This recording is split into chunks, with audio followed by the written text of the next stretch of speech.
Today on Delay the Decay, I'm joined by Jim McCormick. Jim is founder and president of the Research Institute for Risk Intelligence. He's author of The Power of Risk, and he's a leading voice on courage, leadership, and intelligent risk-taking. Jim has served as a corporate COO, worked in a presidential administration.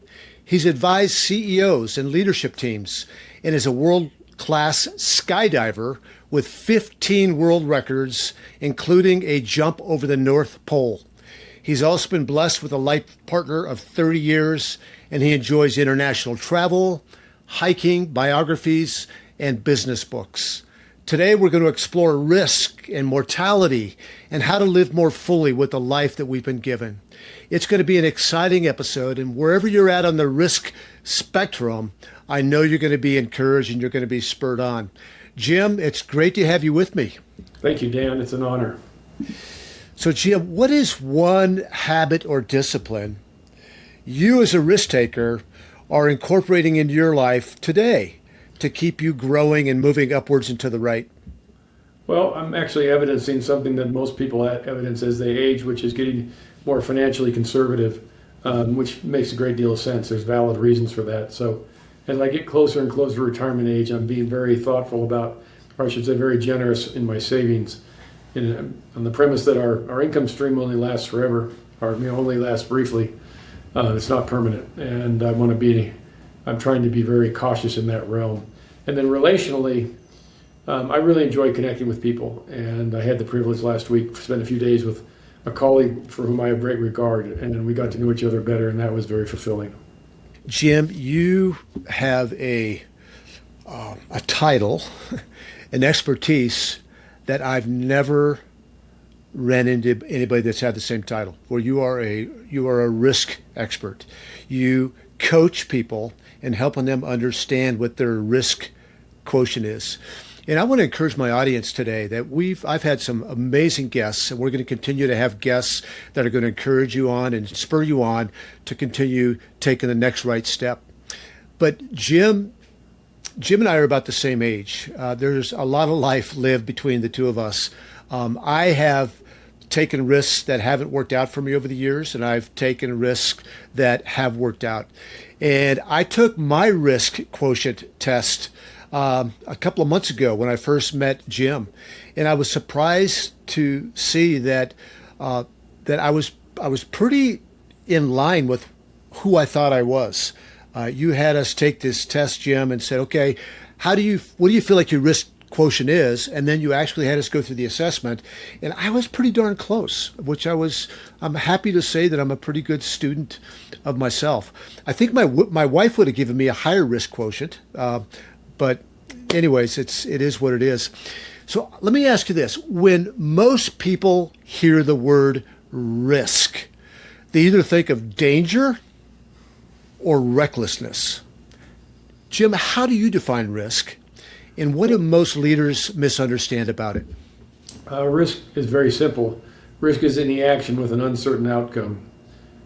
So if we accept that, it's a broadly, intentionally universal definition. The reality is everything we do during the course of any given day is a risk because we don't know the outcome until it's been completed. So we are in a world where we are immersed in risk, and yet oftentimes we lose track of that because we oftentimes look at risks as the threats, or we look at the things that we choose not to do because we're self-limited. And I'm certainly not suggesting that every action should be taken by any means. That's not the point. But the fact is, our life is all about, from the time we start till the time we conclude, our life is all about risk.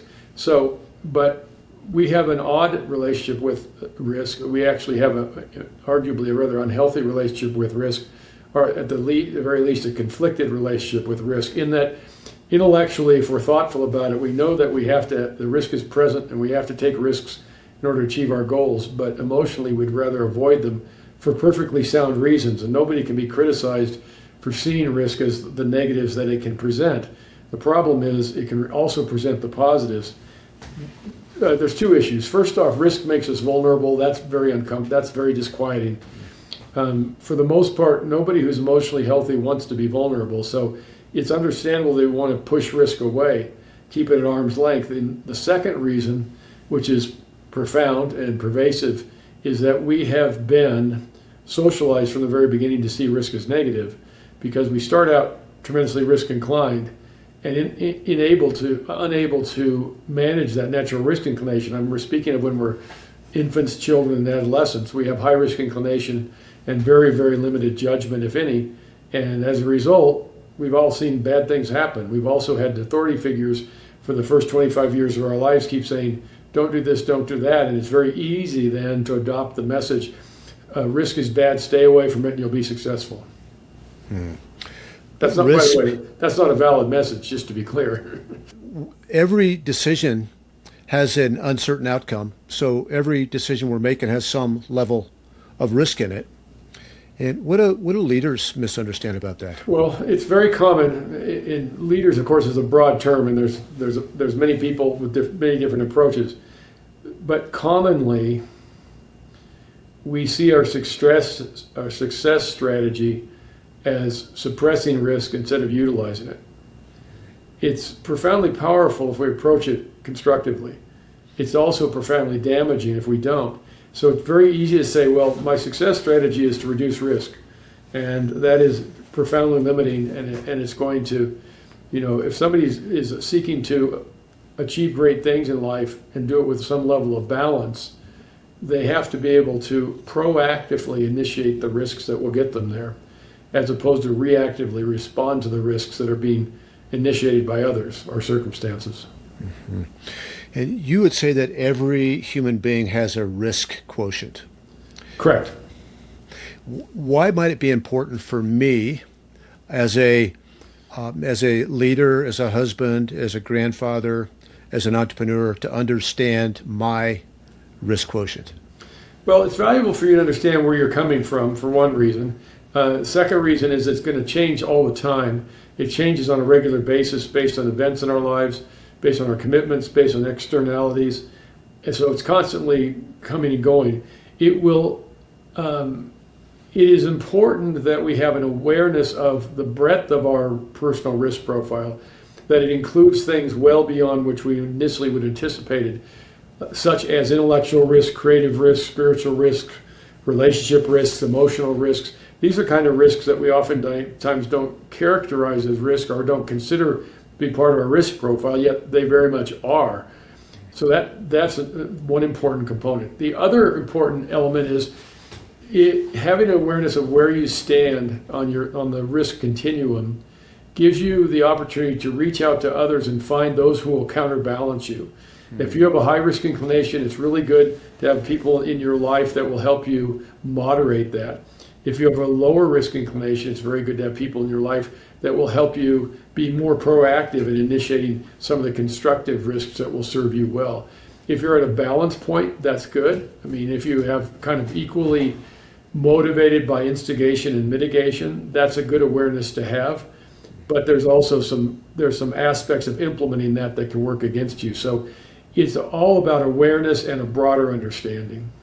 That's good. Would it make sense that you've got 9 categories in your risk, what's called a risk quotient personal risk profile? Personal risk profile. Thank you.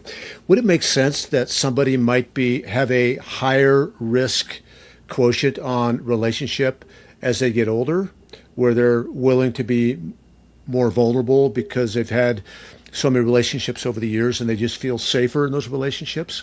That's a possibility. However, I also oftentimes people say the older I get, the more I'm really not that interested in socializing. I enjoy my own company. So it can go both directions. Now, the factors that will influence our risk, there's our adapted risk inclination and our natural risk inclination. So your natural risk inclination is who you are if you lived on an island by yourself. Your adapted risk inclination is the manner in which we adapt to our circumstances, to the people in our lives, to our spouses, to our colleagues, to our friends, to our family, because we have to adapt. So an awareness of how much, all of that can change with time. If as you move forward, you become more comfortable with who you are, perhaps you develop an element of financial security, then you can be in a position to conduct yourself more as you choose. Where oftentimes earlier in our lives, we're trying to figure out who we are. And sometimes, not for the better, we adapt significantly, and ultimately that doesn't work because we're not going to be our true selves, and the level of anxiety it generates tends to result in discomfort, and we will modify our circumstances because we won't stay there indefinitely if we're saying, this is who I am, and this is how I'm having to conduct myself. That doesn't work. Mm-hmm. Yeah. When I heard you speak, there was a panel after you were done speaking, and a couple of the people on the panel were CEO types. I think one was a founder and the other was a CEO, and another was a CFO, Chief Financial Officer. And all three of them were talking about their risk quotients. And the CFO, who I know personally, said, you know what, like, I have a low risk quotient on the financial side because I need to keep the CEOs in line. They've got their gas on the pedal and they're wanting to spend money. And he says, I've got my foot on the brake, telling them what they can and can't spend. So it's good to surround yourself with people that maybe have different risk quotients than you. Well, my comment about that CFO is adapting to their circumstances. They've got a very proactive CEO who is very much an instigator, that they need the balance that CFO provides. Now, if they didn't have a CEO that was so risk forward, they would need to conduct themselves differently, or it wouldn't be an ideal combination. I've long contended an ideal CFO is not somebody that tells you what you can't do. It's someone that tells you this is how we can go about it. Mm-hmm. And that to me is what you get in the more advanced CFOs. But oftentimes the CFO has been hired by the CEO because the CEO knows they need somebody to balance them out. That is particularly present, Dan, with founder entrepreneurs. Founder entrepreneurs almost always by definition are risk forward. As I'm fond of saying, they'll come up with 10 ideas a day, 4 of which are good. And they need somebody to help filter out all the ones that perhaps are not ideal or that they don't have the resources to pursue or whatever. Because if you have an unmitigated instigator, they will likely spin out of control. Mm-hmm. What would you tell some young founders, people in maybe their 30s, 40s that have an idea? They've got an idea, they've got limited resources, and they're all in. It's everything on the table. Go for it. Is that wise, unwise? Does it depend on the situation? Well, so much of that depends on their commitments. I mean, what we can pull off is so significantly influenced by what commitments we've made that we need to fulfill. Mm-hmm. So it's hard to answer that question universally. If somebody has a financial cushion and they can honor their commitments, even if their entrepreneurial pursuits don't pan out, that's one thing. If they're betting everything, including their family's health and security, obviously it's a whole nother discussion, and a whole different approach is appropriate. So yeah. I can't really give you a universal answer to that. What I can say is, and what I've observed, Dan, is, you talk about people that want to achieve what I call a life of significance, something where they're really making a positive impact on others and also on themselves. And the sad thing that we observe so commonly is people will charge off into their careers, they'll make the appropriate commitments they feel they should make, and as they do that, they're moving over here, and then they come to the realization at some point where they really want to be is over there, but there's such a gap in between, it makes achieving that particularly challenging. Sometimes it can be done, sometimes it just has to be deferred. One of the classic examples I can give you is, I knew a woman who was very, very fond of animals, and she realized midway through her career that she really wished she had gone into veterinary science and become a veterinarian. Well, that wasn't feasible because of all the commitments she had made, and as far as the family and stuff like that. But what she could do to fulfill that desire is she could work at an animal shelter as a volunteer on weekends. Because as we charge along, while we certainly are making headway, one of the things we certainly are doing also is we're limiting our options because of the commitments we make. Yeah, that's really helpful. I've talked a lot about this concept after I heard you speak, Jim. It's just a fascinating dinner table conversation with friends and with family. And I was thinking about, my situation. I'll be 69 in August. And I've got a lot of things that I am working on right now, including potentially buying a new business, developing Delay the Decay brand, continuing to get a great guest, on this podcast like you. But I feel less risky today, even at 69, than I did when I bought a franchise in my 40s and I was a financial consultant. And I don't know, would you call that wisdom? Would you call that you're deceived, Hardy? Actually, you are taking some big risks. Is that abnormal? No, I mean, that makes a lot of sense. You've in the last 29 years, you've had a lot more life experiences. So you can, you have an ability to evaluate things presumably to a much greater degree than you did when you were 40. So that's one factor. The other factor is, I mean, I don't know what your thoughts are and how long you're going to be around, but the reality is, if you want me to really depress you, think about the fact that in 11 years you'll be 80. I mean, the reality is, oftentimes we think about being 70 as, some people still have a great deal of vitality. Once you start getting into those ages well above that, oftentimes life catches up with us and health catches up with us. My point is, it's perfectly reasonable that you have a different planning horizon at this point in your life than you did at 40. When we're 40, we think we're invincible and we're going to last forever. Mm-hmm. Fortunately, we've now gotten in touch in most cases by this point in our lives with the realization that we're not, and obviously that influences all of our decisions. Yeah, so true. We were talking to a young lady at our gym about this concept, and I think some people see me as a risk taker, even some of the things that I do in the gym at my age. It's like, well, isn't that risky? Aren't you going to get hurt? And this young lady who's a firefighter said, you know what? It's risky for me not to come into the gym. It's risky for me not to work out. It was just a different mindset. It's risky for me not to pay attention to what I eat, to how much I sleep. Well, if you think about the path that we're on, Dan, you could arguably say that we are continually making the adaptations necessary so that we don't fall off one side, which is the precipice of excessive risk, but we also don't fall off the other side, which is the precipice of excessive caution. So, in that, making our way on that path is a constant challenge. Both of those can be very damaging, and oftentimes people think of just the risk as being the damaging component, but excessive caution is also damaging. It tends to result in obviously a lack of vitality, a lack of progress, and just, one of the things I find so profoundly sad is when people impose limitations on themselves that don't need to be there. Yeah. You said you're kind of completing your financial plan, because this revenue stream that you have right now isn't going to go on forever. Well, maybe it will, but I don't think so. Okay. Do you anticipate doing what you're doing as long as you can do it, or once you hit that financial goal, you're done? Oh, well, I'm going to give you a broad answer to that question, and then I'll speak to it specifically. I firmly believe that the secret to being happy at this point in our lives is to achieve relevance, however we do that. The relevance can come in a number of forms and a number of sources.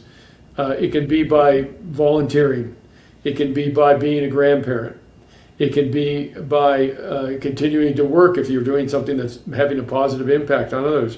And so I think what's important is that you remain relevant, which means you're making a positive impact, ideally a positive impact that's benefiting other people. So my feeling is there will come a balance point when all of the frustrations related to the travel that are a significant component of what I do start to outbalance the sense of joy I get from doing what I'm doing. Right now, I find what I'm doing really significantly fulfilling because it has a positive impact on people. I also find being on 95 commercial airline flights last year to be extremely frustrating. So at some point that balance point might change. Or otherwise I'll say, I know my speaking career is over when people stop calling. So in many ways the market will tell me when it's time to conclude. Yeah, that's true. You know, I stepped down being a pastor, speaking most Sundays 2 years ago. So I was 67, and I wanted to step down from that before people had to, stop coming and listening to me. But Had to walk you out the door. Exactly, exactly. You refer to the phrase "the gift of mortality," and I'm really intrigued by that. I've got a poster on my wall from 4K weeks. 4K weeks is 4,000 weeks, and it's roughly the average number of weeks that a human lives.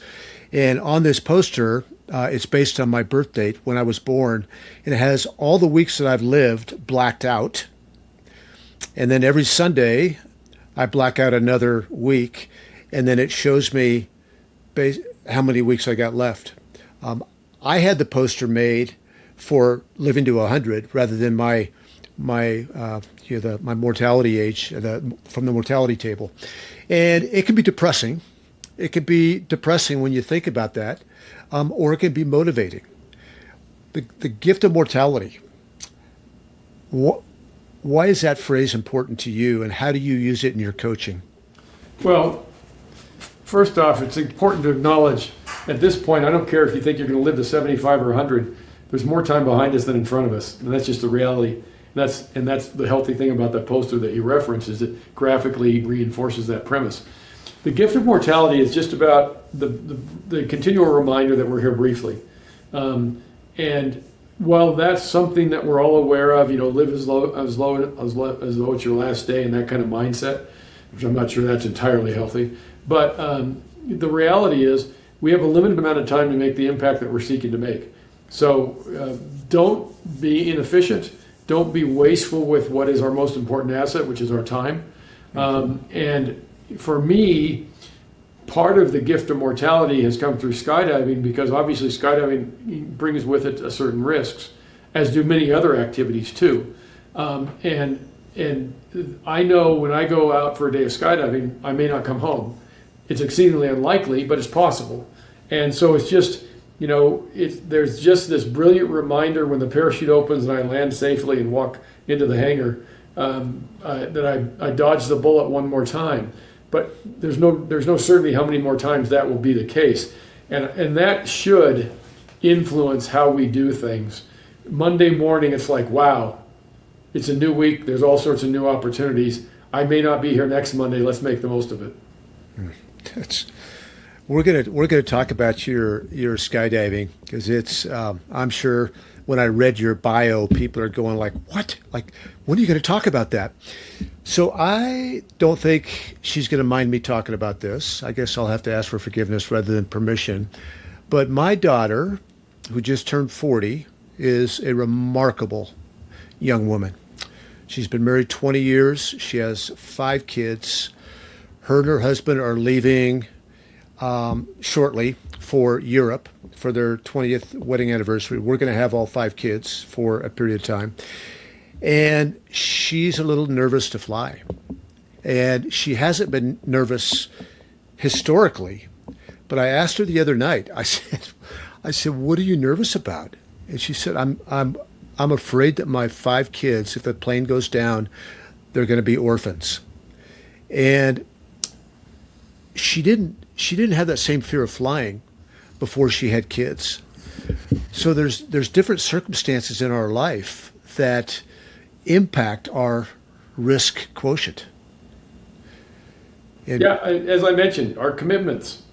We could, before we made relationship commitments and before we made financial commitments, we could obviously conduct ourselves differently than after that. When we were, whatever point in your life, before those commitments were made, you could kind of live a rather happy-go-lucky existence. Her concerns are very valid. She's got 5 kids and she wants to make sure that the kids have a parent. But with that said, I'm not saying that's an irrational fear. The reality is flying is the safest means of transportation. And it's extraordinarily unlikely that there will be an issue. However, I had an aunt and uncle who always flew on different flights, even though they're going to the same destination, specifically because of that concern. So my point is there's things that can be done that are certainly reasonable, not excessive, to be able to address that concern. Maybe her and her husband should consider going on separate flights for that reason. So, Jim, you have parachuted in the North Pole. You've set world records. You've spent thousands of jumps in high consequence environments. What has skydiving taught you specifically, Jim, about fear, preparation, trust, and functioning well under pressure?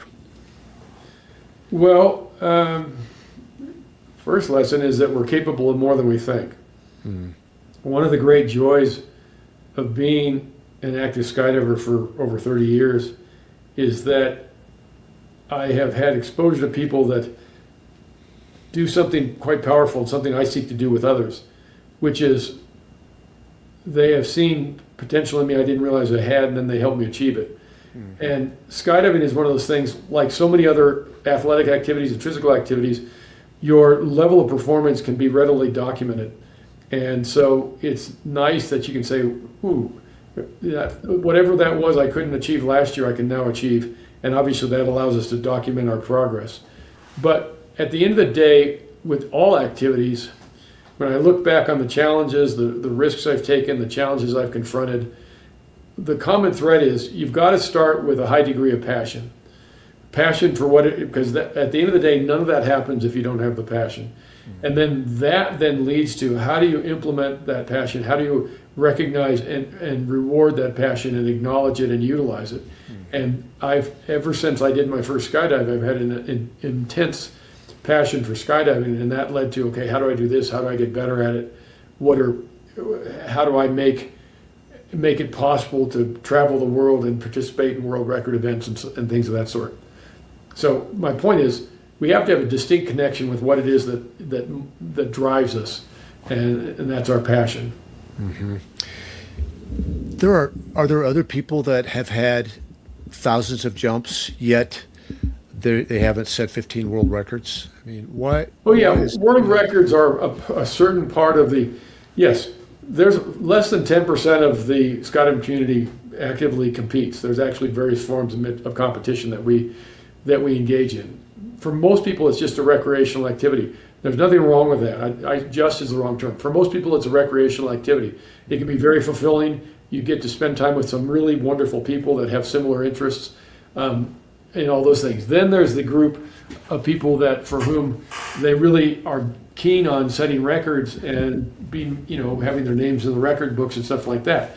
That's a whole other world, and it takes a lot of dedication. It takes a lot of expenditures, a lot of practice, a lot of commitment to get to the point where you're capable of doing these things, where you're building formations of hundreds and hundreds of people and doing it successfully.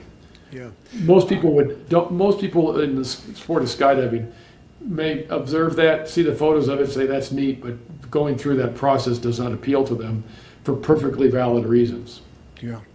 What drives you in that top 10%, whether it be skydiving, whether it be CrossFit, whatever like the sport is, what drives that top 10% to want to compete and just get better, set records? I don't think there's a uniform answer. Sometimes the motivations are positive, sometimes they're negative. I think sometimes people are just trying to prove, are trying to set the bar higher and seeing if they can achieve it because they see it as a self-development activity. Sadly, I think some people are pursuing those goals because they're trying to overcome a negative self-image. So the motivations can vary all across the board. Hopefully they're more positive, and it's like, boy, wouldn't that be neat? If I can run in a marathon, I can better my time, or I can better my time on a triathlon, or something like that. That hopefully it's a positive motivation. As we all know, that's not always the case. No, it's not always the case. And I'll put you on the spot a little bit here because I think about this a lot. Is there are healthy motivators and there's unhealthy motivators, like you just said, and I've experienced both in my own life. In fact, I try to think through that on a daily, weekly basis. I'm like, why am I so motivated to do this? Do I have misplaced identity? Am I just fulfilling the purpose that God put in me? How much you coach somebody to really be reflective and not hold them back, but to evaluate if they're being motivated for healthy reasons or potentially unhealthy. A significant part of making that evaluation is helping them to have absolute clarity as to where their gifts lie.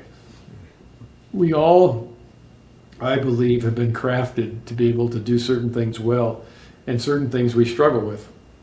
And having a clear understanding of where we are gifted, if you will, is so vitally important. And then you look for the alignment where are you trying to overcome that or are you trying to utilize that? And I think that will really help us determine whether our motivations are positive or whether they're negative. Yeah. That's, in my book, The Power of Risk, I help people go through the process of evaluating what I call their natural skill set. And your natural skill set is the apex of your natural skill set is the stuff that you're really good at and you enjoy. That's the important component. Enjoyment and talents and abilities. The opposite end are the stuff you don't like and you're not good at. Obviously, that's the stuff we want to set aside. Few things are sadder than people trying to excel at something they're not good at and they don't enjoy, or just not good at and will never be good at. The example I use is, if you're 5'9", you may love basketball. You're never going to play in the NBA. I mean, Steph Curry is a kind of a unique exception, but the reality is, unless you're 6'5" plus, that's probably not going to be your game. And so having a clarity as to what we're gifted at is really important. That's why having a clear talents inventory is vitally important. That's excellent. We're gonna actually link your excellent book, The Power of Risk, in the show notes, and I would encourage everybody to pick up a copy of that. Jim, there's one of the records that you were a part of was a 400-person jump. Would you walk us through that? Walk us through how many planes were involved. How did people actually jump? What did they do after they jumped? And then maybe just as important, how did they let go of one another? And was there one person at the tip of that spear that was kind of orchestrating all of it? But I think it's fascinating as we think about teamwork in corporate settings in particular. Well, I think the important thing to understand is the formation of 400, which we built in 2006 in Thailand, was in existence for 7 seconds. Okay. It was over a year and a half of preparation to get there, and arguably a lot more than that because everybody that was on the team started skydiving decades before in most cases. So ultimately we were all then moving towards that point.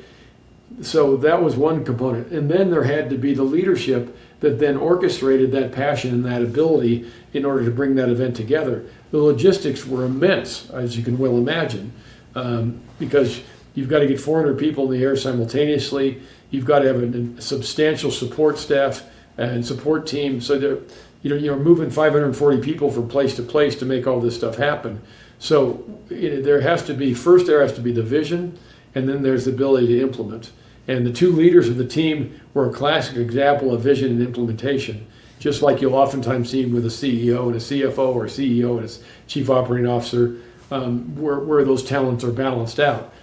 So, and commonly the visionaries are really good at coming up with brilliant ideas, but not really good at implementation, which is why some balance there is appropriate. So, but once the teams were formed and there was a lot, I mean, how do you find the 400 people that should be a part of this? The answer is delegation, because there were 10 sectors in the formation, which all docked on what we call the base. The base had 70 people in it. Then there were 10 sectors of 33. So 33 times 10, that's 330, 70, that gets you up to 400. Well, each of those sectors of 33 had a captain and an executive officer. Their job was to find 31 people that they could bring to Thailand who could do the job. Because one person's not going to find 399 other people that can do the job. So first off, you've got to pick your sector captains and your base captains, and then rely on them to do the recruiting and bring the people that can make it happen. With that said, nobody's perfect, as you know. So there had to be a bench of 10%. So there were 40 world-class skydivers who were there with no guarantee that they would be a part of the record jumps, because you need to be able to have people that can fill in for people that are struggling. Perhaps they're having health issues or injuries or performance issues, they're distracted or something. So that was an additional factor. Then you get to the point where we've now moved the entire team from Bangkok all the way up to Udon Thani, Thailand, which is 30 miles south of Laos in the Mekong River. And we're at an air base, and we're working together to practice extensively on the ground and then get into the air and seek towards building a bigger and a bigger and a bigger formation. And this stuff happens incrementally, meaning the base, a team of 70, they would go up consistently for the first few days, working on getting to where they could consistently build that formation of 70 reliably. So then it made sense to start to put the people outside of the base on and build gradually in rows. There's no reason to put 400 people in the air simultaneously if you can't get the 70 in the center to build, because you're just creating chaos and you're just running the risk of problems. So there was an incremental process coming outward to where if we go from 70 to 120 to 140, to 200 to 220, and building and building and building to where we could prove to ourselves. And skydiving at this level is all about attitude, because everybody has the talent to do this stuff. It's just a matter of having the appropriate focus and the belief in yourself and your teammates that you can go up and do this stuff and do it consistently. After you've seen the same picture time and time again with the same people in front of you, the same base team, the same colors around you, the same angle of approach, it starts to become not rote, but much more achievable. The first time you see it, you're taking in a lot of variables. With time, as with so many things in life, success is about limiting the variables so that you can ultimately be successful. So ultimately, after 2.5 weeks, we were at over 26,000 feet, and we're coming out of some 5 military transports, which allowed us to put 80 skydivers in each plane. So 5 planes, 80 skydivers per plane, plus our video team, meant we had 40 skydivers that were programmed to be able to try to link together, having practiced extensively day after day, hour after hour on the ground, which was none of that pleasant because it's very hot in northern Thailand, and particularly on the asphalt and the taxiways at the airport. And ultimately coming together and building that formation and having it everybody take their position. And it's a classic example of incremental improvements, because the last jump we did before we achieved the formation of 400 built to 399. But the way Skydiving World Records work is everybody that leaves the plane has to join the formation. It's not just a matter of throwing lots of people out and seeing how many people can find each other. You have to join the formation in your assigned position and build the formation that you've submitted to the judges in advance, saying this is what we're going to build, and you have to go and build it. There's nothing random about it.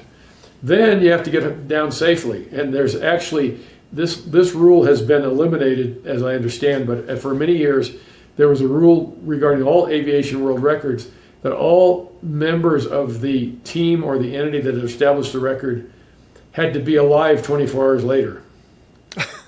And the reason for that is they didn't want people doing crazy things that were costing them their lives in order to earn world records.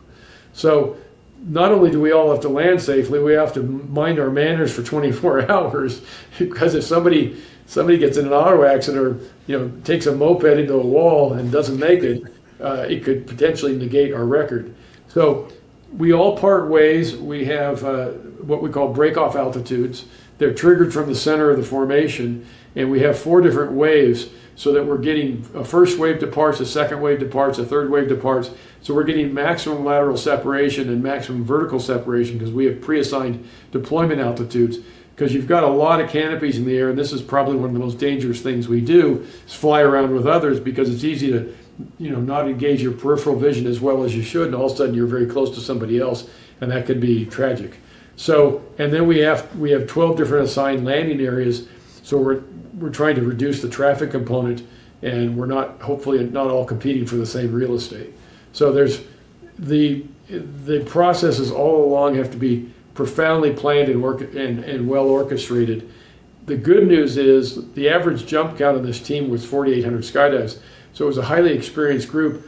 And I would say, without exception, everybody there has been through similar processes at a smaller scale. So nobody was learning it for the first time. And that, of course, was important. Wow. As you tell that story, I'm kind of sweating and my stomach kind of hurts. It's just amazing. But on the other side of it, my mind is just swirling with how many principles you just talked about that are applicable to organizational leadership. So you've been a COO, you have worked in a presidential administration, you have coached and spoke thousands of times all over the world. You've been a part of these 400-person jump. How do some of those principles that you just described, how do they instruct me as I'm growing my organization or somebody listening, as it pertains to delegation and hiring and leadership and all of that? Yeah, you're right. A lot of it is analogous to being successful in business. You've identified a few of them. One is you've got to hire the right people. And those, as we all know, in business, our hiring decisions are our most significant decisions. The ones that can't be rushed and have to be validated many times over. And even that, I mean, with having a really, really strong, capable team, there was still the fact that an awareness that 10% weren't going to make it for whatever reason, and you had to be able to have a plan to be able to address that. Delegation is vitally important. If you're telling a sector captain that they can bring in the people they need and then you're second guessing them, obviously that doesn't work, and that's the same thing as in delegation in a business environment. The vision is critically important. If the vision isn't there to do something audacious, ambitious, and challenging, that's a starting point, but just having that vision doesn't make it happen. So then you get into all of the structure that's around in order to implement the vision, but there has to be a common vision. So there had to be an entire leadership team of people that said, this is sufficiently important that I'm going to put my life on hold and I'm going to seek to be a part of a team that can do this. And the amount of time that went into it by members of the leadership team into practice jumps, into bringing their sectors together, recruiting their sectors, and then motivating their sectors is you can't even calculate that. Plus, there were various different assignments. Like there was one person, his entire job was to devise what we call the break-off plan. That is the sequence by which we get away from each other safely without having crossovers that can create problems. And this is all being done in a CAD/CAM system, with computers and everything, so that we're really being methodical to make sure that and then even then, as you know, and this is probably as important as anything, no plan survives first contact. And so once you're there, you realize some of the great ideas you had perhaps are not going to pay off, are not going to pan out, and you have to be prepared to modify your plans based on circumstances or situations you didn't anticipate. So yeah, the lessons are just manifold where they go in a variety of ways. Yeah, that's really what strikes me is what you talked about, the vision that they have, the recruiting, the training, and then every person knows their role. They have an individual role, right? Every person knows that. Yep, yeah. That's it. Yeah, mission clarity is always vitally important. Absolutely right. Mm-hmm. Yeah, interesting. Gosh, yeah, I'm going to get a lot of mileage out of this. This is really good. So we talk about risk. That this sounds so risky to me. I mean, it's like, I'm just stating the obvious. Like what you guys did in 2006 seems so risky to me, but it was a calculated risk. I mean, it took thousands of hours, collective thousands of hours for that jump. You had said something in your talk about the reserve chute, that every time you go up and jump out of a plane in free fall, there is a reserve chute on you. Tell us about that reserve chute, because I think it's a great lesson in calculated risk. You're not just jumping out and and counting on your primary chute, excuse my language, I don't know what it's all called, to open, but you've got a backup plan as well. Yeah, that's true. I mean, you have a main chute and you have a main canopy and a reserve canopy. The main canopy is designed in large part for performance. It's a very dynamic, high performance wing that can create some really enjoyable and challenging flight characteristics. That's not what the reserve parachute's about. The reserve parachute's about saving your life. And so as a result, it has different design criteria, and it's maintained in a different way, meaning it has to receive special attention, it has to be repacked by an FAA licensed parachute rigger every 180 days or less, and it has certain traits such that it is extraordinarily unlikely that it would malfunction. And they save lives worldwide every day, and certainly every weekend throughout the country. So, but it's a matter of basically knowing what your task is and knowing what your mission. You have mission clarity. Your main parachute has a certain mission. Your reserve parachute has a different mission. They're not identical by any means because they have completely different functions. You're only going to see your reserve when other things aren't working, and you need to be You need to be confident that it will work. It will work. There's something in skydiving that you always want to avoid. It's called gear fear. If you don't trust your equipment, you got to take a step down and say, wait a second, what's going on here? And get to the point where you can, because if you are preoccupied by, for some reason, thinking that there might be a gear issue, obviously you can't perform successfully, nor should you be. I mean, I'm not sure. I'm trying to think about metaphorically what we can equate the reserve to. I guess the reserve would be kind of like airbags in a car. Mm-hmm. You know, we never want to see them, but when we need them, they're really important. Mm-hmm. Would be kind of analogous. Yeah, maybe something else that's analogous is for that founder that is maybe now scaling his or her business, or maybe buying a second business, is they can afford to take a little bit more risk if there is a reserve chute, reserve money in the bank.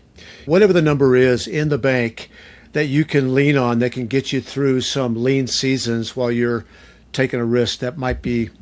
Well, that would be a factor. Insurance would be a factor. Sources of capital would be a factor. A line of credit would be a factor. There's various financial instruments, like I think there's something called an 831B, which is a means by which to take pre-tax money and put them aside to be able to pay for the stuff the insurance doesn't pay for when the things go poorly. So there's a multitude of things that you can do. You know, it's the classic example of, you know, what one person starting a company and another person starting a company, they might, by external view, they might be seemingly doing the same thing, but they're not by any means, because one might be thinly capitalized, one might be extraordinarily well capitalized, one may have done it previously, one may have never even achieved something of a similar scale previously. So how we go about implementing it dramatically influences the level of the risk we're taking. So my point is, the outside observer, unless they have that detailed information, are really not in a position to accurately assess what level of risk is being taken. Yeah, that's helpful. So let's talk to the founders, the CEOs, the business owners. How do they create a healthy risk culture in their organization? Well, there's something we call creating a culture of permission. And a culture of permission says we cannot be the successful and innovative organization we need to be if we expect everything to work the first time. That's just not how the risk process works, and that's not how the innovation process works. And that's not how you're going to achieve your growth goals, get the level of initiative that you need to be successful, the organizational agility you need to be able to respond in a competitive environment. All of those things require a high degree of agility. The only way that can be achieved is that people feel supported, that if they're doing a good job and implementing well, but for some reason whatever they're pursuing on is not determined to be a success, for reasons beyond their control, there needs to be not only an acceptance, but there needs to be they need to be applauded for what they've done. When you can do that, people are going to feel empowered, not to make mistakes, but to take the appropriate steps that have the potential to have a profoundly positive impact. That's the culture of permission. Yeah. Jim, you're a world-renowned skydiver. You've been a successful COO. You've served in a presidential administration. You're getting ready to fly to the other side of the world in 2 weeks. You're a high sought-after speaker, and it is such a pleasure to have you on here. But you're also one who gives back his time. I noticed that you had served on the Victims Advocate Board in Estes Park. And I'm curious that out of all the nonprofits, good organizations to serve, why did you choose to serve on the Victims Advocates Board in your community? Well, I have real empathy for people that find themselves feeling as though they have no outs. They have no path to getting to safety and security. I can't envision a more challenging situation than to be sharing a residence with somebody that is actually hurting you. That to me is just a devastating concept. And doing something that provides safety for people that find themselves in that situation, and hopefully an opportunity to recast their lives and hit the reset button and start over and hopefully move in a more positive direction, is to me something that's vitally important. We are fortunate. There's all sorts of wonderful charities related to health, related to emergencies, related to the environment that do valuable things. But helping somebody when they're arguably probably one of the worst states of their lives to get some light at the end of the tunnel and get them away from the abuser, to me, is profound. Yeah. Thank you for volunteering your time there. I appreciate. There's something about standing in the gap for the helpless and for the oppressed, for victims. So I really appreciate that. That spurs me on. If someone is listening and they want to take the next step in being more courageous, taking healthy risks, they've been playing life maybe a little bit too safe, not wisely safe, but they've been fearfully safe. They've been fearful. What's one constructive risk they might consider taking this week to be wise in their risk taking?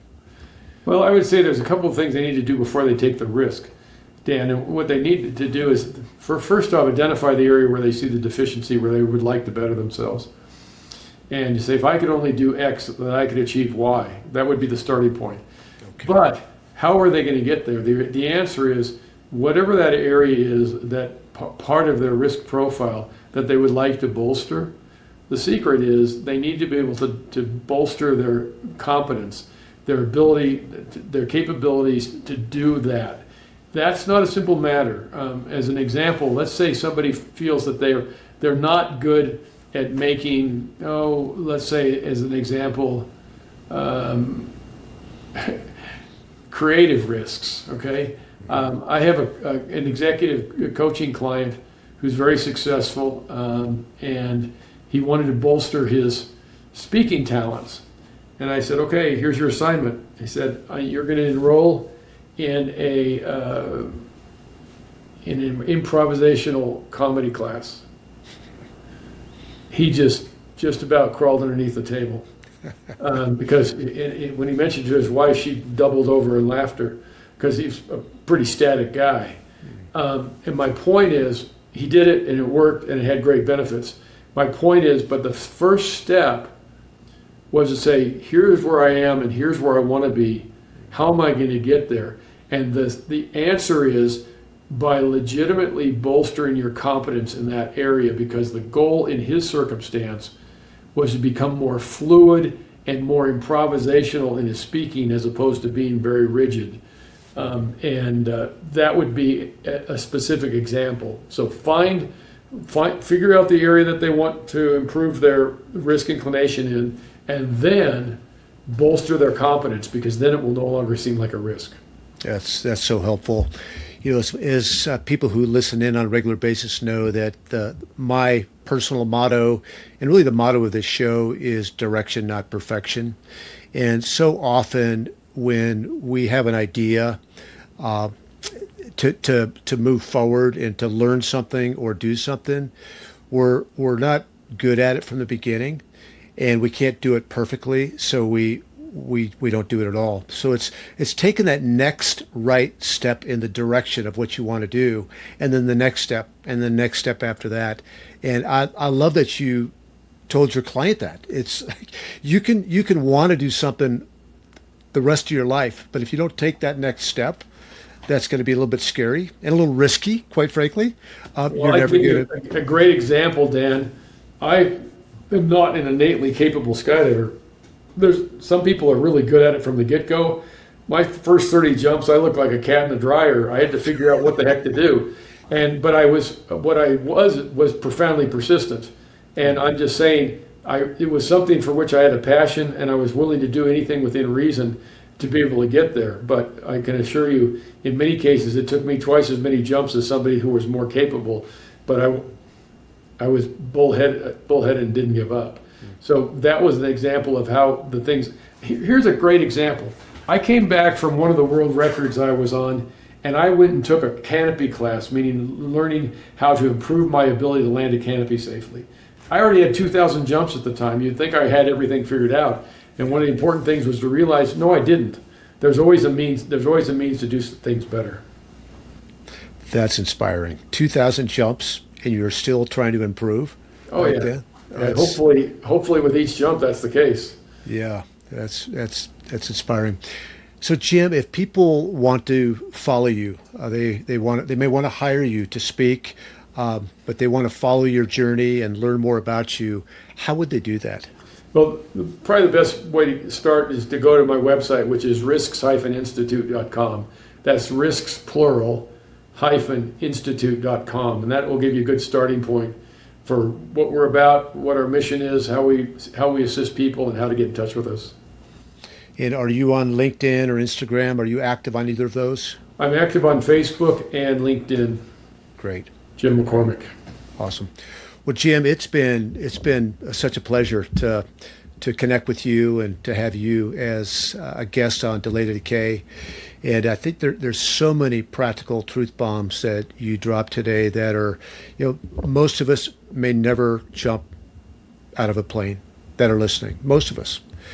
But every one of those principles you shared, we can incorporate it into our life, whether that be into our parenting, our marriage, leading the organization. So thank you for that. It is there's so much application there. Well, that's a kind statement. I hope that's indeed proves to be the case. That would be nice. Yeah. And for everybody that listened, thank you for being with me for another week and to be inspired by another great guest.